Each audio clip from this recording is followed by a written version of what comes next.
요한계시록 22장 7절에서 12절 말씀, 성경책 신약성경책 마지막 장에 있습니다. 요한계시록 22장 7절에서 12절 말씀, 그리고 마지막 20절 말씀 다 같이 봉독하도록 하겠습니다. 요한계시록 22장 7절에서 12절 말씀, 다 찾으신 줄 알고 교독에서 봉독하겠습니다. 제가 먼저 7절 봉독하고 여러분이 8절 봉독합니다. 보라, 내가 속히 오리니 이 두루마리 예언의 말씀을 지키는 자는 복이 있으리라 하더라.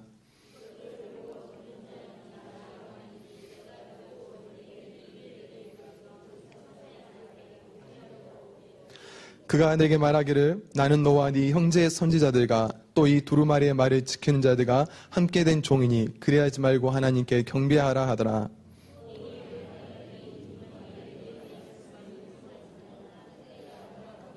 불의를 행하는 자는 그대로 불의를 행하고, 도로운 자는 그대로 도롭고, 의로운 자는 그대로 의를 행하고, 거룩한 자는 그대로 거룩하게 하라.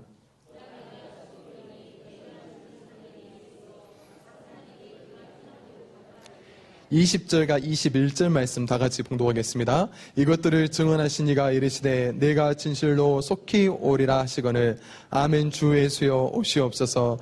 주 예수의 은혜가 모든 자들에게 있을지어다. 아멘. 기도하겠습니다.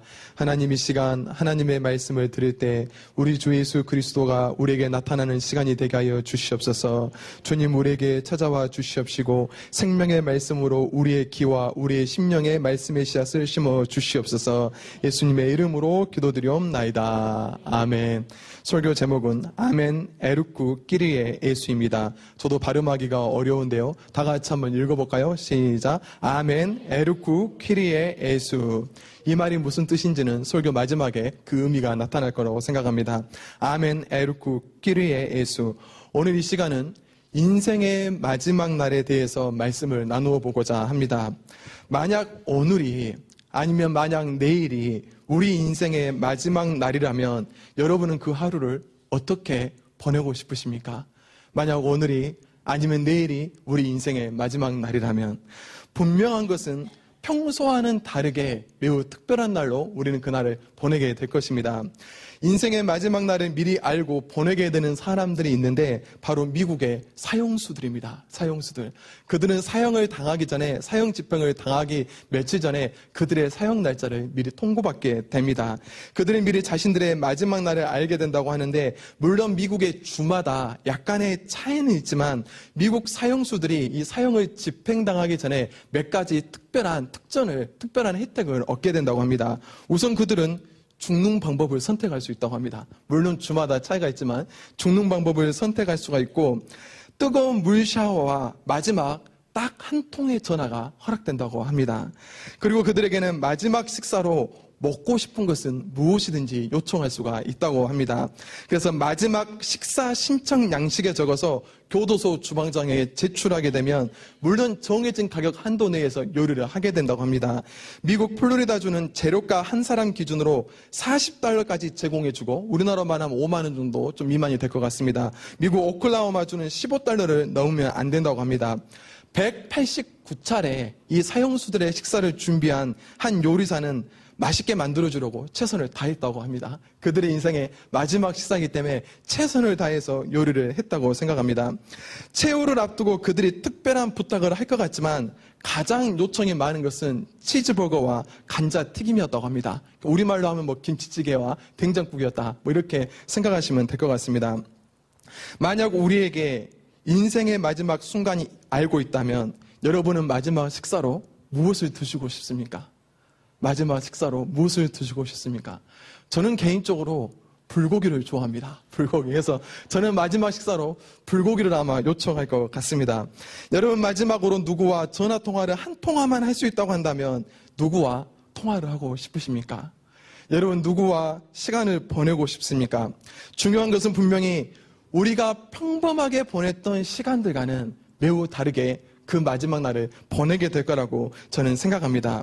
오늘은 그 마지막 때에 대해서 말씀을 나누려고 합니다. 예수님의 재림과 다시 오실 날, 그리고 인류의 마지막에 관한 말씀입니다. 저는 개인적으로 예수님을 깊이 만나기 전에는 제가 저번에 설교했죠. 제가 예수님을 깊이 만나기 전에는 그때도 제가 목사였지만 죄송하지만 저는 마지막 날에 대한 관심이 솔직히 별로 없었습니다. 예수님을 깊이 만나기 전에는 제가 예수님을 깊이 만나기 전에 이미 9년간 설교자로서 전도사로서 강도사로서 목사로서 설교를 했습니다. 근데 제가 살펴봤더니 그 9년 동안은 한 편의 설교도 마지막 날에 종말의 재림에 관한 설교를 한 편도 하지 않았습니다. 제가 개인적으로 생각할 때 예수님을 깊이 만나기 전에는 이 마지막 날 때 예수님의 재림과 종말은 이단이나 좀 사이비적인 이런 분들이 늘 하는 말로 제가 그렇게 생각을 했습니다. 하지만 제가 예수님을 깊이 만나고 나서는 달라졌습니다. 참 주의 성령이 내 심령을 회복시키자 내 안에 이 재림의 신앙까지 함께 회복되는 것을 제가 경험할 수 있었습니다. 여러분이 잘 아시다시피 제가 아마 올 한 해만도 약 한 3번의 설교를 제가 예수님의 재림에 대해서 설교를 했습니다. 이건 참으로 놀랐습니다. 제가 지난 9년 동안 한국에서 예수님을 만나기 전에 설교할 때 한 편도 재림에 관한 설교를 하지 않았는데 예수님을 깊이 만나고 났더니 그것이 달라지더라는 것입니다. 사랑하는 성도 여러분, 초대교회는 그리고 예수님을 깊이 만나는 사람들 가운데는 교파와 신학을 떠나서 동일하게 주님 오실 날에 대한 강렬한 소망과 열망이 있는 것을 믿으시기를 바랍니다. 이 시간 여러분을 주님의 이름으로 축복하는 것은 여러분 안에 그 주님 오실 날에 대한 그 주님의 재림에 대한 그 신앙이 회복되는 시간 되시기를 주님의 이름으로 축원합니다. 오늘 읽었던 본문은 성경 66권의 마지막 본문입니다. 마지막은 중요하고 특별한 것을 우리는 잘 알 수가 있습니다. 어찌 보면 이 본문은 성경의 마지막 가르침이고 하나님의 마지막 메시지이며 초대교회의 마지막 유언과 같은 그런 내용입니다. 그것을 한마디로 요약한다면 주님께서 내가 속히 오리라. 바로 그것이 신약성경의 마지막 내용이었습니다. 구약성경은 오실 예수님에 대한 약속이었고 신약성경은 오신 예수님께서 다시 오시겠다는 약속의 말씀입니다. 예수님은 우리에게 다시 오시겠다는 그 약속의 내용을 우리에게 맺어주시고 떠나셨습니다. 오늘 본문은 그 내용을 크게 3개의 부분으로 나누어 볼 수가 있습니다. 여러분 한번 그 세 부분의 밑줄을 그어보시기 바랍니다. 먼저 7절 말씀 보니까 7절에 보라 내가 속히 오리라는 부분이 있습니다. 그 부분에 밑줄을 딱 그어놓으시기 바랍니다. 7절에 보라 내가 속히 오리라. 그리고 또 11절 말씀 보니까 또 한 번 있습니다. 보라 내가 속히 오리니. 11절 말씀에도 보라 내가 속히 오리니 그 말씀이 있는데 거기에도 밑줄을 한번 딱 그어놓으시기 바랍니다. 또 20절 말씀 보니까 내가 진실로 속히 오리라 라는 말씀이 있습니다. 거기에도 밑줄을 그어놓으시기 바랍니다. 그래서 오늘 본문은 주님께서 내가 속히 오리라는 말씀을 중심으로 이 3가지 부분으로 나누어지게 되어 있습니다. 먼저 첫 번째 7절 말씀입니다. 우리 다 같이 7절 말씀 다 같이 한번 읽어볼까요? 시작.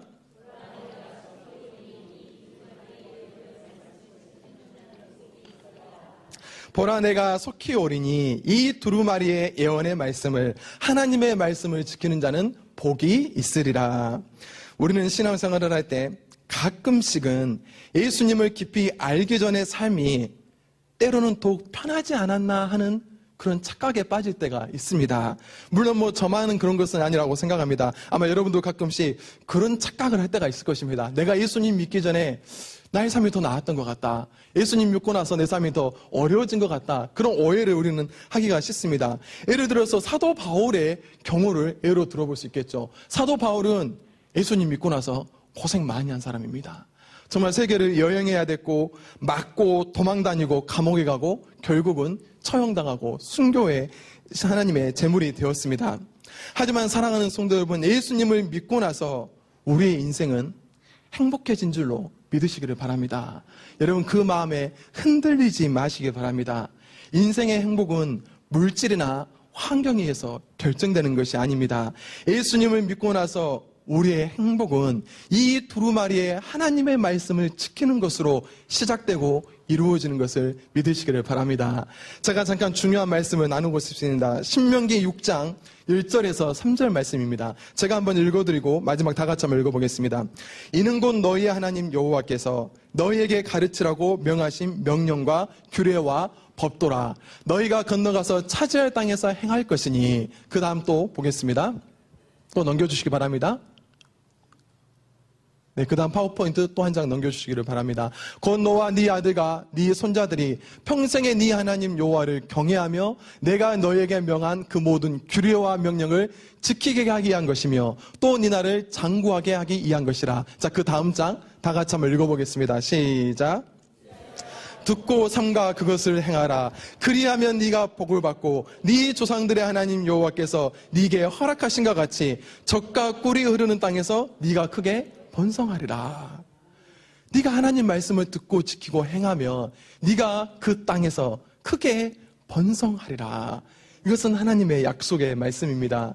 우리가 또 잘 아는 말씀 중에 시편 1편의 말씀이 있습니다. 시편 1편 1절에서 3절 말씀 보니까 복 있는 사람은 악인의 길을 따르지 아니하며 죄인들의 길에 서지 아니하며 오만한 자들의 자리에 앉지 아니하고 오직 여호와의 율법을 즐거워하며 그의 율법을 주야로 묵상하는도다. 그 결과 그 다음 절 다 같이 한번 읽어보겠습니다. 시작. 그는 시냇가에 심은 나무가 철을 따라 열매를 맺으며 그 잎사귀가 마르지 아니한 같으니 그가 하는 모든 일이 다 형통하리로다. 예수님을 믿고 하나님 말씀대로 행하면 네가 크게 번성하리라. 복 있는 사람은 오직 여호와의 율법을 즐거워하며 그의 율법을 주야로 묵상하는도다. 그는 시냇가에 심은 나무처럼 철을 따라 열매를 맺으며 그 잎사귀가 마르지 아니한 같으니 그가 하는 모든 일이 다 형통하리라. 사랑하는 성도 여러분, 우리가 예수님을 믿고 그분의 말씀대로 산다면 우리의 삶은 행복하며 형통할 것을 믿으시기를 바랍니다. 가끔 제가 선교단체에서 사역을 할 때 선교단체 사람들이 하나님의 음성을 듣는다라는 그런 좀 가끔 성숙하지 못한 표현을 통해서 오해를 받기도 합니다. 그러나 실제로 이 선교단체 안에서 하나님의 음성을 듣는 법을 깊이 이해하고 신학적으로 바로 정립을 하고 있으면 사람들이 생각하는 그런 낭만적인 하나님의 음성 듣기가 아닙니다. 선교단체에서 하나님의 음성 듣는 법을 훈련을 받으면 받을수록 여러분 그들이 얼마나 성경을 사랑하고 얼마나 성경을 가까이 하는지 여러분은 잘 모를 겁니다. 그러나 저는 보고 제가 직접 경험했습니다. 여러분 그들은 하나님의 말씀과 음성을 들을 때 어떤 낭만적이고 환상적인 방법보다도 하나님의 말씀을 더 사랑하고 그 말씀을 통해서 주님의 인도하심을 받고 그 말씀을 의지해서 하나님과 함께 동행하며 살아가려고 노력하고 있습니다. 사랑하는 성도 여러분, 하나님의 말씀대로 하나님 말씀을 지켜 행하면 반드시 이 땅에서 번성하고 형통하는 역사가 일어날 것을 믿으시기를 바랍니다. 축구 경기는 전반 5분과 후반 5분이 중요하다고 그 축구 해설위원들이 많이 말하죠. 축구는 시작할 때와 끝날 때가 아주 중요하고 위험하다. 그래서 그때 실점도 많이 하고 그때 득점도 많이 한다고 합니다. 우리는 어떻게 보면 지금 인류의 후반전 5분을 살아가고 있습니다.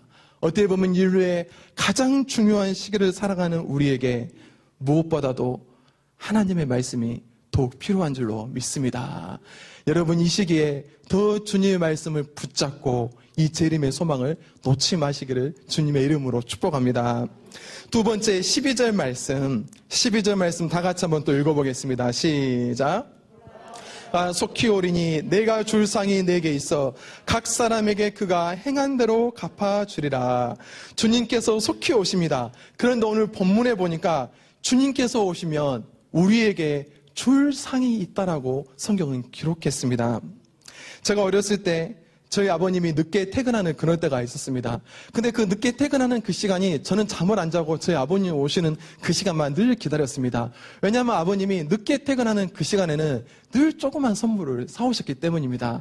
그때 왜 그랬는지 모르겠지만 늘 그때 좀 주로 검은 봉지에 물 많이 담아오셨습니다. 그러니까 검은 봉지 안에 과일도 있고 떡도 있고 빵도 있고 과자가 있고 그러면 어린 나이에도 잠자지 않고 아빠 오기만 기다립니다. 아빠가 보고 싶은 것도 있지만 제 궁극적인 관심은 뭐였습니까?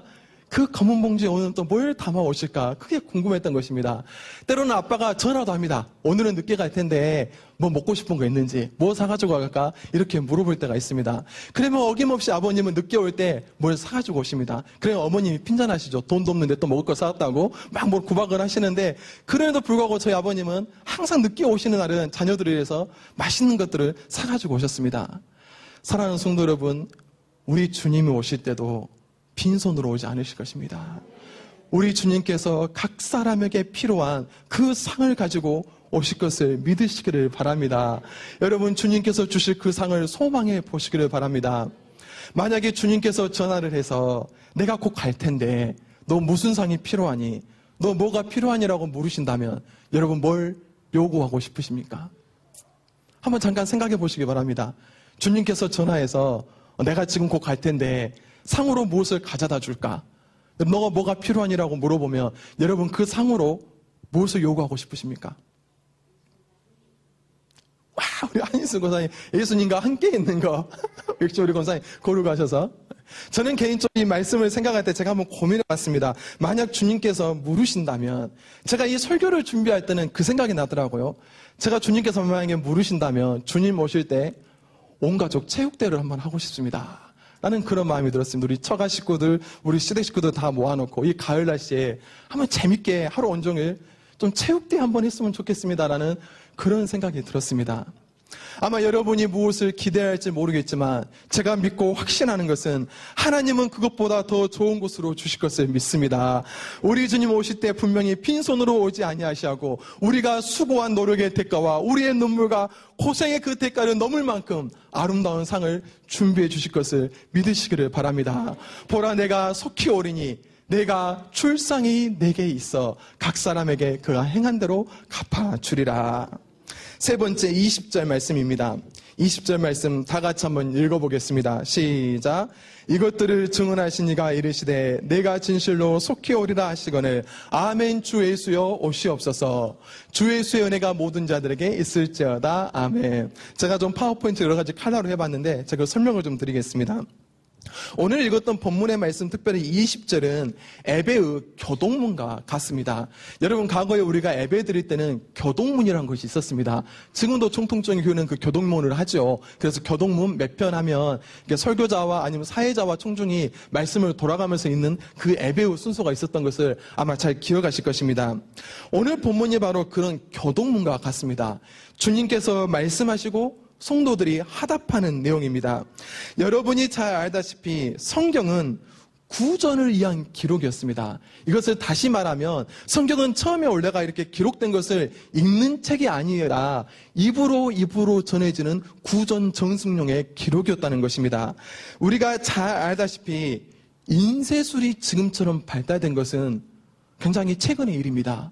아마 우리 할아버지 할머니 때만 해도 이 성경 전권 66권을 갖는다는 것은 아마 쉬운 일이 아니었을 거라고 저는 생각합니다. 불과 100년 전만 해도 우리가 성경 한 권을 인쇄된 것을 갖고 있다는 것은 쉬운 일이 아니었습니다.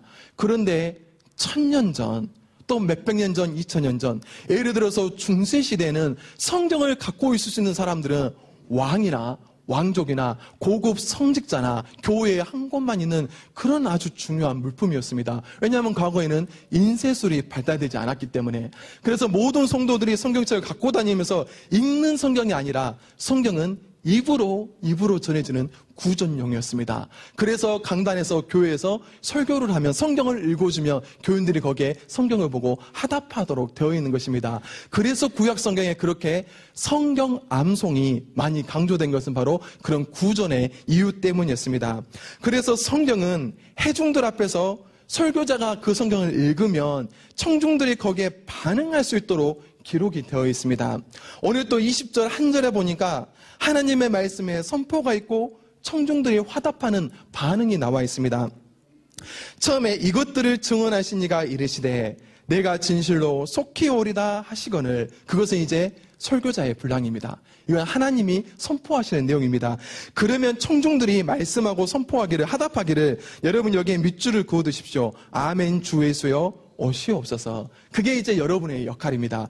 제가 만약에 설교자가 이것들을 증언하신 이가 이르시되 내가 진실로 속히 오리라 하시거늘, 그러면 여러분이 아멘 주 예수여 오시옵소서. 그러면 제가 또 주 예수의 은혜가 모든 자들에게 있을지어다. 아멘. 이렇게 축복하는 것입니다.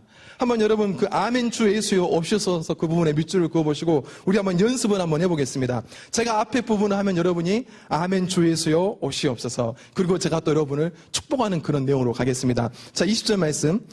이것들을 증언하신 이가 이르시되 내가 진실로 속히 오리라 하시거늘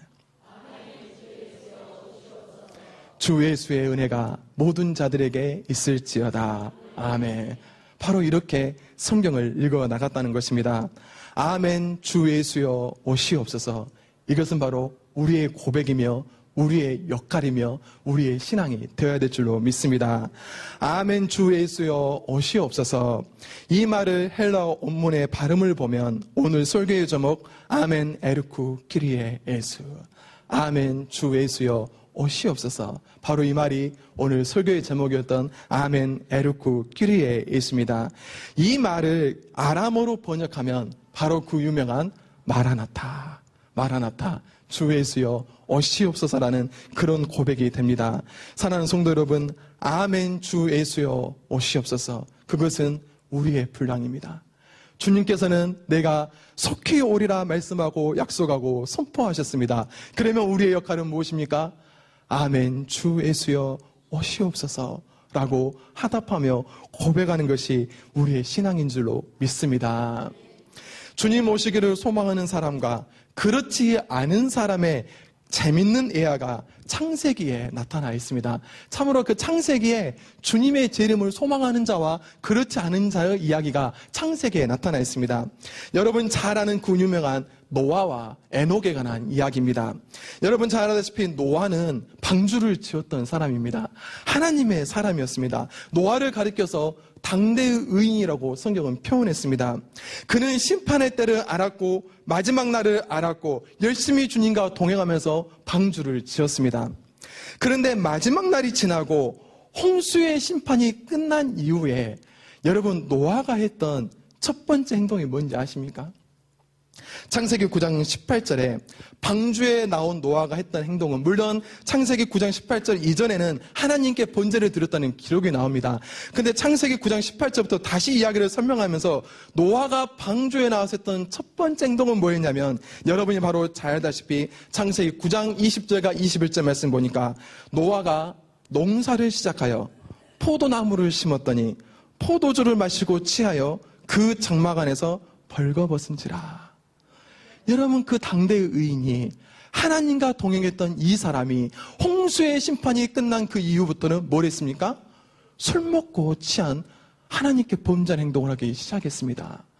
여러분 그가 심판의 날을 기다리며 재림의 신앙을 붙잡고 갈 때는 하나님과 동행했습니다. 그런데 심판이 끝나버리고 재림의 신앙이 멀어지자 하나님을 향한 그의 마음도 멀어지기 시작했다는 것입니다. 반대의 경우는 에녹의 경우입니다. 창세기 6장 20절과 21절에 보면 에녹은 65세에 무드셀라를 낳았고 무드셀라를 낳은 후부터 300년을 하나님과 동행하며 자녀들을 낳았다는 성경에 기록이 있습니다. 저는 여기서 한 가지 궁금한 것이 에녹이 60세에 무드셀라를 낳았고 그때부터 하나님과 동행했다고 한다면 그러면 그 전에는 무드셀라를 낳기 전에는 하나님과 동행했을까요? 안 했을까요? 저는 개인적으로 안 했을 거라고 추측합니다. 그러기에 무드셀라를 낳은 후부터 하나님과 동행했다고 성경은 기록을 시작하고 있습니다. 그러면 왜 왜 에녹은 무드셀라를 낳은 후부터 하나님과 동행을 시작하게 됐을까요? 무드셀라의 이름 안에 그 비밀이 담겨져 있습니다. 여러분 무드셀라의 이름의 뜻은 히브리 말로 그가 죽으면 심판이 임한다 라는 뜻입니다. 무드셀라, 그가 죽으면 심판이 임한다라가 바로 무드셀라 이름의 뜻입니다. 어떤 이유인지는 모르겠지만 바로 에녹은 무드셀라를 낳을 때 바로 그 심판과 마지막 대한 하나님의 계시와 이해가 있었습니다. 그래서 히브리 사람들은 자녀의 이름을 지을 때 그 이름의 의미를 두고 그 이름대로 그 사람의 인생이 시작됩니다. 무드셀라가 그가 죽으면 심판이 내린다는 이름을 가졌는데 노아가 600세 되던 해에 노아 600세 되던 후에 홍수가 시작되었는데 그때가 바로 무드셀라의 나이 969살 무드셀라가 죽을 때 세상의 심판이 시작되었습니다. 그래서 하나님 말씀대로 홍수의 심판이 일어났습니다. 여러분, 우리가 무드셀라 하면 이 지구상에서 가장 오래 산 사람, 가장 장수한 사람으로 성경 퀴즈에 잘 나옵니다. 여러분, 왜 무드셀라가 가장 오래 살고 가장 장수했을까요? 왜 969살까지 오래 살게 되었을까요? 저는 개인적으로 그 안에는 인류를 향한 하나님의 사랑이 있다고 저는 믿습니다. 하나님께서 1년이라도 한 영혼이라도 더 구원하기 위해서 이 심판을 기다리시다가 969년까지 기다리셨던 것입니다. 그래서 저는 무드셀라 장수 안에는 인류를 향한 하나님의 사랑이 담겨 있다고 저는 개인적으로 생각합니다. 근데 이 무드셀라가 죽을 때 인류의 심판이 시작되었고, 에녹은 바로 이 무드셀라를 낳을 때 바로 그 심판과 재림에 관한, 그 종말에 관한 그 신앙을 부여잡고 살아가기 시작했다는 것입니다. 그래서 그의 삶이 무드셀라를 낳은 후에 하나님과 동행했더라, 성경은 기록되어 있는 것입니다. 사랑하는 성도 여러분, 에녹처럼 재림의식을 가지기를 주님의 이름으로 축복합니다. 이것은 성경의 약속이며 이것은 사실입니다. 마태복음 24장 42절에 예수님께서 친히 말씀하시기를 내가 도적같이 오리라고 예수님의 입으로 친히 말씀하셨습니다. 예수님이 승천하실 때 사도행전에 말씀해 보니까 예수님이 하늘로 올라가신 것을 사람들이 보고 있자 하늘에서 천사들의 말하기를 너희는 왜 예수를 쳐다만 보느냐? 가신 이분은 가신 그대로 하늘에서 다시 오리라. 주님 다시 오실 것에 대해 천사들도 약속했습니다. 오늘 읽었던 본문에 보니까 정확히 성경 마지막은 3번이나 강조했습니다. 내가 속히 오리라, 내가 속히 오리니 내가 진실로 속히 오리라. 이 말씀은 뭡니까? 이 말씀처럼 내가 속히 오리라는 것입니다. 하나님 이 말씀처럼 속히 오실 것이며 우리가 알지 못하는 때 도적같이 임할 것을 믿으시기를 바랍니다. 그래서 사랑하는 성도 여러분, 그 주님 다시 오실 것에 대해서 마라나타, 그 소망을 가지면서 재림의 신앙을 부여잡으시기를 바랍니다. 제가 설교 소론에 이렇게 질문했습니다. 만약 오늘이 우리 인생의 마지막 날이라면, 만약 내일이 우리 인생의 마지막 날이라면 우리의 대화는 분명히 다를 것입니다. 우리의 관계와 우리의 갈등은 분명히 달라질 것입니다. 우리의 생활과 우리의 언어와 우리의 행동은 오늘이 만약에 마지막 날이고 내일이 마지막 날이라면 분명히 우리의 삶과 신앙은 달라질 것을 믿습니다. 사랑하는 성도 여러분, 주님은 도적같이 속히 오실 것입니다. 언제 그분이 올지 모르니 오늘 하루를 마지막 날처럼 새롭게 변화된 삶으로 사시기를 주님의 이름으로 축복합니다. 기도하겠습니다. 주님, 어서 오시옵소서. 주님, 우리가 신부가 신랑을 기다리는 것처럼 날마다 주님을 기다리고 있습니다. 주님, 속히 오시옵소서. 주님, 특별히 기도하고 소망하는 것은 우리 믿음의 사람들 심령 가운데 이 재림의 신앙을 회복시켜 주시옵소서. 주님이 오늘 올지 내일 올지 저희가 알지 못하오니 주님 매 순간을 마지막 때처럼 의미 있게 다르게 보낼 수 있는 믿음의 사람들이 될 수 있도록 도와주시옵소서. 주님, 속히 오시옵소서. 예수님의 이름으로 기도드리옵나이다. 아멘.